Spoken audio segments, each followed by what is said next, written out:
అందరికీ నమస్తే. ఒక బాధాకరమైన విషయం చెప్పాలనుకుంటున్నాను. ఈ 2-3 రోజుల నుంచి ముందు జరిగిన వీడియోల గురించి పట్టించుకోవట్లే కానీ సుజాత పద్మిని గురించి చెప్పాలనుకుంటున్నాను. వాళ్ళిద్దరి మీద వైరల్ అవుతున్న సోషల్ మీడియా వీడియోలు ఇప్పటి వరకు కూడా పార్టీ స్పందిస్తుంది అని చెప్పి నేను చాలా వెయిట్ చేయడం జరిగింది. కానీ ఇది పర్సనల్ అనేసి కొంత పక్కకు పెట్టారా, లేకపోతే మాకెందుకు అని పక్కన పెట్టారా, లేకపోతే ఇది వాళ్ళెవరో మాకు తెలియదు అని పక్కన పెట్టారా అర్థం కావట్లేదు. పార్టీ లీడర్స్ ఒకటి కష్టం వచ్చినప్పుడు మనం ఇది కొత్త కాదు, మనకి పార్టీ లైన్ చెప్పినప్పుడే మనం పోయిన వాళ్ళం కాదు. మల్కాజ్గిరి వాళ్ళం ఎవరికి ఏదైనా ప్రాబ్లం వచ్చినప్పుడు మనం అందరం ముందుకు పోయినాము. మనం అందరం వాళ్ళందరికి కూడా హెల్ప్ చేసిన వాళ్ళేమో ఉన్నాం. సోకాల్డ్ సీనియర్ లీడర్స్ మన పార్టీలో ఉన్న వాళ్ళు ఎవరికి ఏదైనా అయిందంటే ఎంతో దూరం కూడా తీసుకొని వెళ్ళిన వాళ్ళు ఉన్నారు. మన వాళ్ళు ఎక్కడో బెంగాల్లో అయితే ధర్నాలు పెట్టించారు, ఎక్కడో నల్గొండలో ఎస్సీ మహిళని రేప్ చేసిండ్రు అంటే ధర్నాలు పెట్టించారు. కానీ మన మహిళల శీలాల మీద సస్పెక్ట్ తీసుకొచ్చి వాళ్ళ మీద ప్రాబ్లం తీసుకొని వచ్చి పెట్టిన వాళ్ళని మాత్రం నోరు మెదలకుండా మనకెందుకు అని చెప్పి కూర్చుంటే చాలా బాధగా అనిపిస్తుంది. ఎందుకంటే మీరు ఎక్కడో కుంకుమార్చన పూజ చేయాలి అని చెప్పి గుడి కోసం అని చేస్తున్నారు కదా. ఇంట్లో ఉన్న మహిళలకి పూజ కుంకుమ మీదనే మర్యాద లేకుండా పోతుంది అంటే, కుంకుమ మీద మర్యాద లేకుండా పోతుందంటే నుదుటిన బొట్టు పెట్టిన భర్తల ముంగట్నే శీలం పోతుందా అన్నంత బాధలో ఉన్నప్పుడు, అరే భర్తలకి పిల్లలకి ఏం చెప్పాలని మహిళలు బాధలు పడుతున్నప్పుడు గుళ్ళలోకి వచ్చి పూజలు చేయమని చెప్పేసి అంటున్నారు కదా. వచ్చి చేస్తాం సరే, మాకేం మర్యాద లేనప్పుడు ఎక్కడికి వచ్చి చేయమంటారు, ఏం ధర్నాలలో కూర్చోమంటారు? పాపం ఆ లేడీస్కి నాకు అర్థం కావట్లేదు. ఇవాళ వాళ్ళకైంది, రేపు నాకైతుంది, ఇవాళ నాకైంది, రేపు వాళ్ళకైంది, రేపు ఎల్లుండి మీకైతుంది. అరే ఏ పార్టీలో ఎవరు ఎందుకు కొట్టుకుంటున్నారు, వాళ్ళ పర్సనల్ ఎజెండాలు ఏంటి, అసలు ఎవరు ఎందుకు, అసలు మనం శత్రువులమైనమా, పక్క పార్టీ వాళ్ళు మన శత్రువులు అయినరా, ఏమన్నా గమనిస్తున్నారా అసలు పార్టీ లీడర్స్ అంతా కలిసి? నేను సోకాల్డ్ స్టేట్ లీడర్స్ గురించి వాళ్ళ గురించి లేకపోతే అనట్లే, అన్ని అసెంబ్లీల గురించి కూడా నేను మాట్లాడట్లేదు.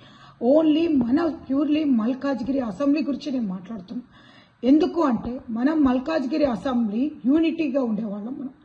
అట్లాంటిది ఈరోజు ఇంత డీవియేషన్ వచ్చింది అంటే మనలో మనకి ఎక్కడ తేడా వచ్చింది.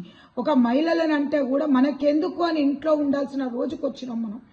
అంటే గమనించండి, దీంట్లో ఉన్న యూతే కానివ్వండి, సీనియర్ లీడర్లే కానివ్వండి, మహిళలే కానివ్వండి, ఏమమ్మా ఏమైంది మీ అందరికీ అంటే ఉట్టి పార్టీ పోస్టులు ఇస్తుంది, మనకి ధర్నాలు పిలిస్తే పోదాం, ఫోటోలు దిగుదాం, స్టేజీలు ఎక్కుదాం, శాల్వాలు వేసుకుందాం, స్పీచ్లు ఇద్దాం, ఓ అప్పుడు మనం అట్లా చేసినాం ఇప్పుడు ఇట్లా చేసినాం అని చెప్తే అయిపోయిందా?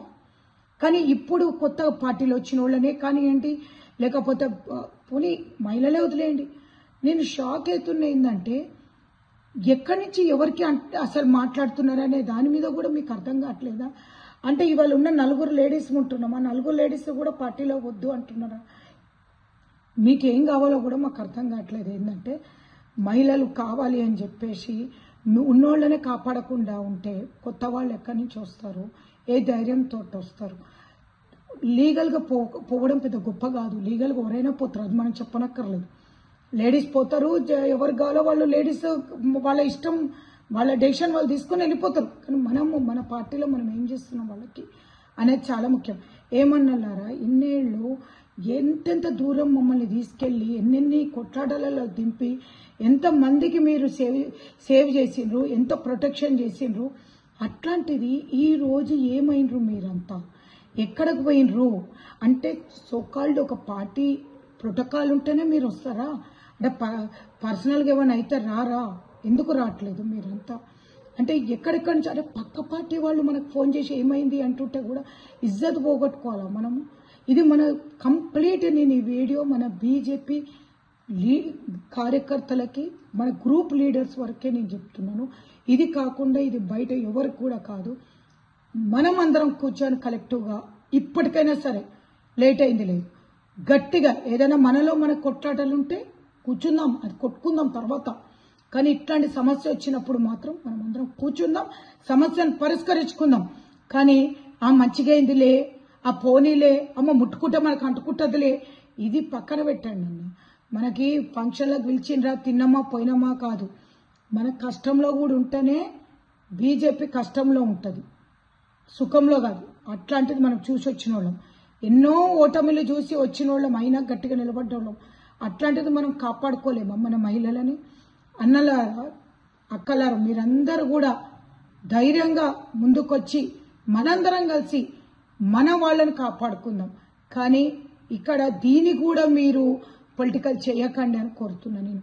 ఇది ఎట్లాంటిది ఎవరో చేయించిండ్రేమో అనుకోను, లేకపోతే ఎట్లయినా ఇవన్నీ ప్లీజ్ రబ్బిష్. ఎందుకంటే మనం ఈ ఏజ్లో ఇప్పుడు అంటే ఇన్నేళ్ళు పాలిటిక్స్లో ఉన్న ఇన్ని ఇయర్స్లో ఇప్పుడు సడన్గా ఎవడో చెప్తే మనం చేసే స్టేజ్లో మనం లేము. స్వతహాగా రావాలి. మనకి బాధ కలిగింది, ఇది మన తోటలో కలిగిందంటే మనకు కలిగినట్టు.